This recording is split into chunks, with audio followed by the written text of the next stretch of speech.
I found a church that worships both Christ and Satan. A couple days ago, for the first time I ate LSD and reenacted the crucifixion with my church. My parents, both lifelong members, also took part.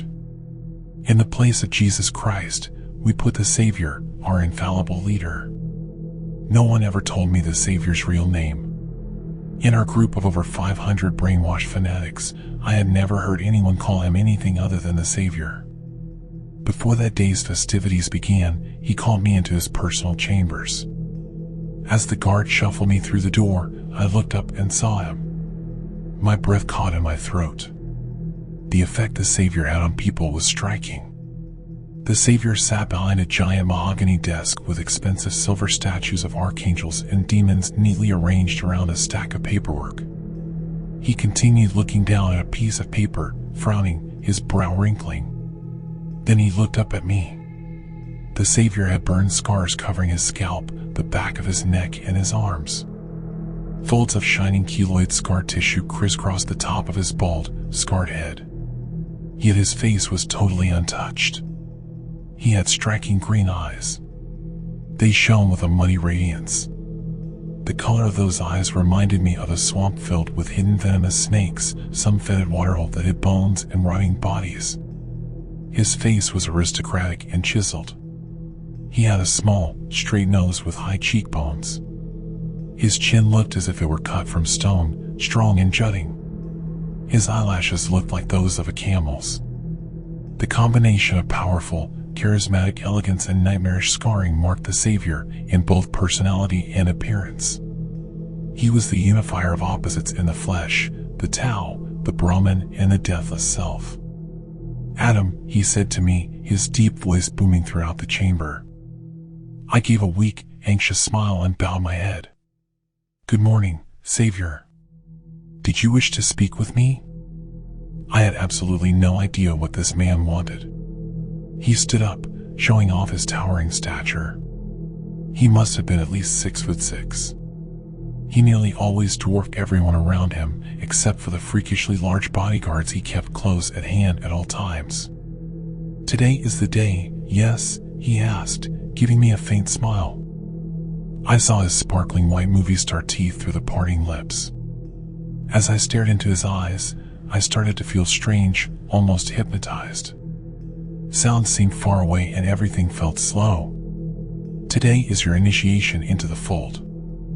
"I feel weird," I said. He nodded, as if expecting this. "Did you already take the sacrament?" he said, referring to the piece of round flatbread the high priest put in the mouths of everyone participating in the ritual. I tried to say something, but my tongue seemed to cling to the top of my dry mouth. I just nodded. "Yes, I see. The sacrament contains a very powerful substance, Adam. It's called LSD. Did you know that God gave us LSD? He sent it at the same time as the nuclear bomb. It was clearly a message to humanity. God said, 'Here's one path I have sent you, LSD, the path to spirituality and understanding of the divine. Here is the other path I have sent you, atomic weapons, the path to annihilation and incomprehensible horrors.'" After the sacrament had taken effect in the congregation, men dressed in the garb of Roman soldiers dragged the Savior out. He had on a purple robe and a crown made of thorns. Rivulets of slow-moving dark blood ran down his cheeks. The soldiers, speaking in Latin and laughing among themselves, looked at us. Their eyes seemed to flash with an inner light for a moment. I wondered if these were actors, and if so, where the Savior had found them. The soldiers went over a rack of torture tools, looking at various screws, bludgeons, axes, and whips. Finally, laughing, one of them chose a whip with vicious metal tips, an ancient-looking version of the cat o' nine tails. He showed it to the others. They grinned back at him, their eerie smiles seeming too wide, their teeth too sharp and numerous. They beat and kicked the Savior until blood streamed from his nose and mouth. His eyes began to swell shut, and they tied him to a wooden stockade. A particularly brutish, large Roman soldier walked forwards with the cat o' nine tails, grinning at the crowd. His teeth seemed to grow longer, sharper, more and more like those of a predator. Now I knew it wasn't some trick of the pill or the light. His eyes really were turning crimson, a strange inner radiance rippling through them. The other soldiers around him began to transform as well as they tortured the Savior. The whip sliced deep into his back until the bones of his spine and ribs began to shine through the wounds, white and gleaming under all that blood and torn flesh. I looked on in horror. Those bones, so pure and clean under all that mutilation and damage, shone through like sunshine through a parting storm.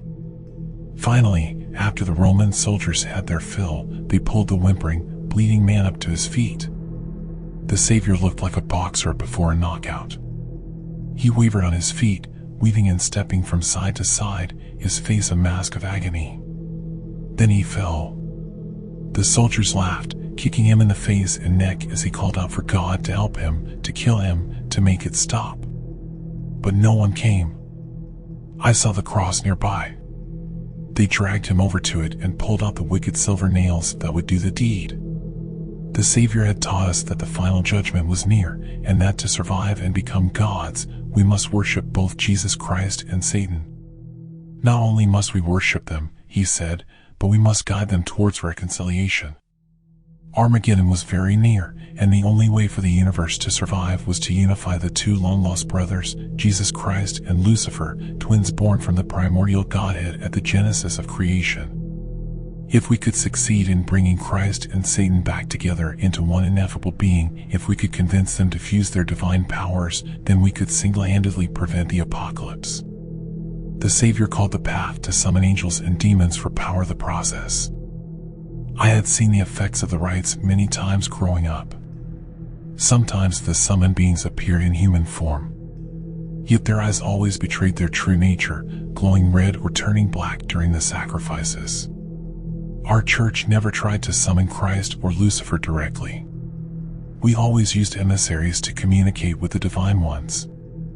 After the Savior had died on the cross, his lips changing into cyanotic blue, the demonic soldiers began to pull his body down. A death gasp escaped the Savior's lips, a long, choking wheeze. The soldiers cut the ropes that bound his arms and legs to the great bloody cross. I saw his palms rip in two as the full weight of his body came down on his hands suddenly. The nails inserted through his feet tore through the flesh as the momentum of the falling body pulled against them. The Savior's eyes stared blankly up at the sky, his pupils dilating as death's cold touch annihilated the last of his life energy. I looked back at my parents' faces. They stood directly behind me in the roaring crowd of believers. My parents' eyes had rolled back in their heads, and they swayed on their feet like sunflowers in a light breeze. With the whites of their eyes showing and their mouths hanging open, I couldn't tell if their faces showed expressions of transcendence or of mortal terror. The members of the church cried and wept, formed in a circle around the ritual. Time seemed to slow down. I noticed the way the sky seemed to change colors above us now, flashing with red and orange light. Soon, lightning bolts started to smash into the nearby trees and bushes, twisting and blazing with blinding radiance. I could no longer discern the effects of the pill from what was truly real. The soldiers' faces began to drip and melt, revealing demonic features underneath. Spiraling black horns emerged from their skulls.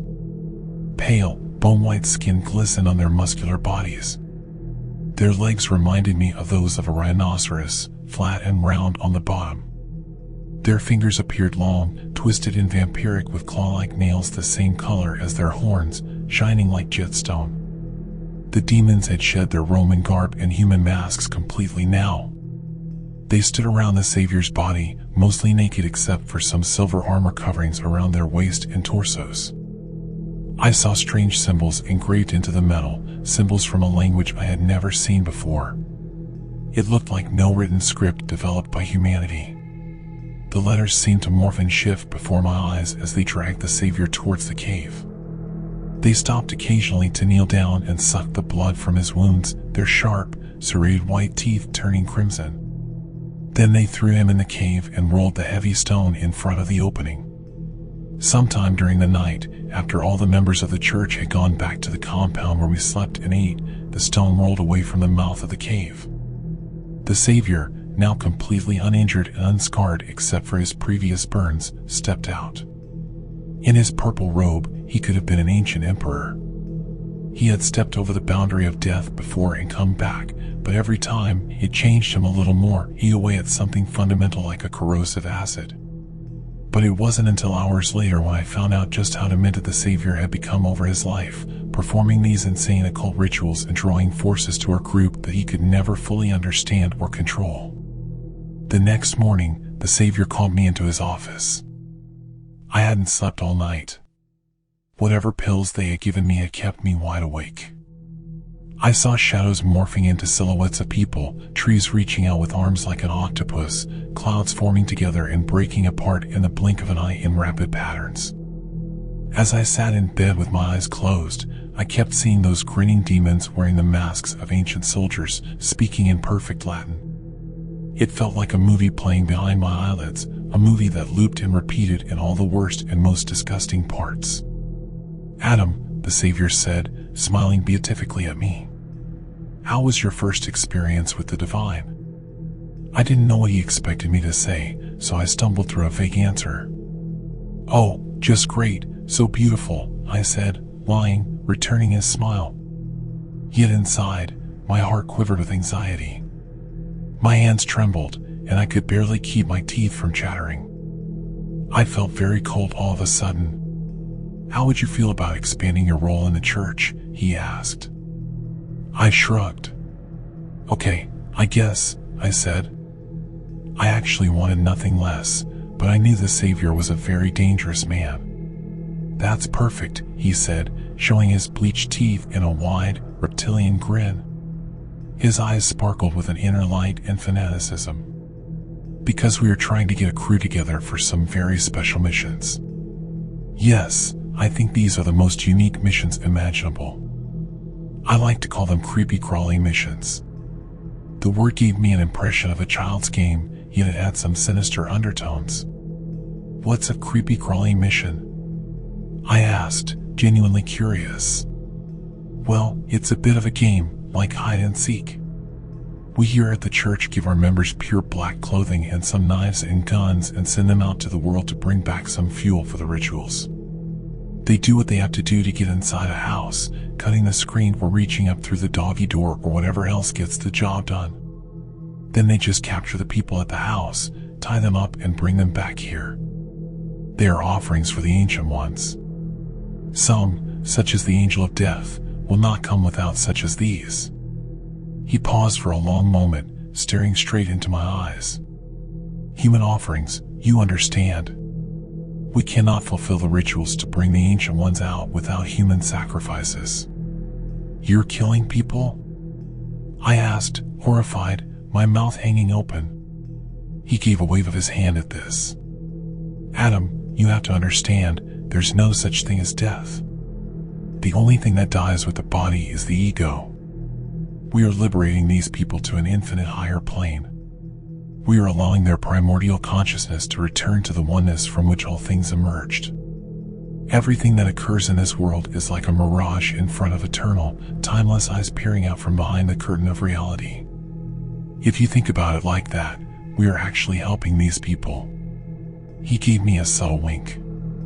"To tell you the truth, Adam, I have died many times. I have always come back stronger and more powerful than before. Death is natural, it is beautiful. When it comes, it is like a black hole, or the empty spaces between galaxies.